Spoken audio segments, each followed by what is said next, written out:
a lot bigger government than today, for sure.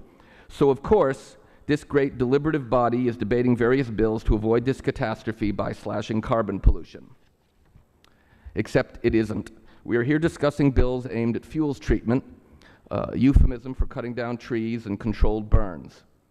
Ignoring carbon pollution and focusing solely on fuels treatment to address the epidemic of bark beetles, the epidemic of drought, the epidemic of wildfires is like rearranging deck chairs on the Titanic.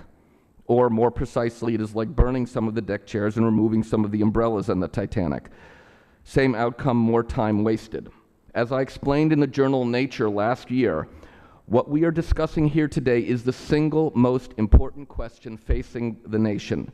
Can we prevent the extreme drought and wildfires ravaging the country today from becoming the new normal? But the real question, and I'm addressing myself to the members of the majority now, is how you want to be remembered. Do you want to be remembered as a Herbert Hoover, who sat by and did nothing in the face of obvious calamity, or as an Abraham Lincoln, who took every measure to save the Union? Lincoln said at Gettysburg, "The world will little note nor long remember what we say here, but it can never forget what they did here." That, of course, wasn't true of his speech.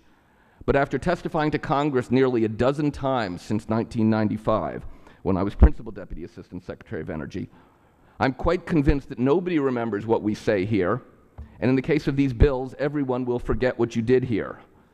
Are you Neville Chamberlain, or will you be Winston Churchill, who worked tirelessly to warn and prepare Britain for what was coming and told the House of Commons in 1936, the era of procrastination, of half measures, of soothing and baffling expedients, of delays is coming to its close.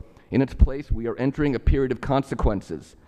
The consequences are here now, just as climate scientists predicted.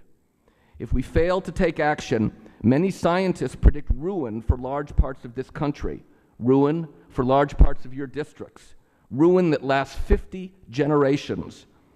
Americans have fought for generations to defend government of the people, by the people, and for the people. In the hour of crisis, we need that government to do its job.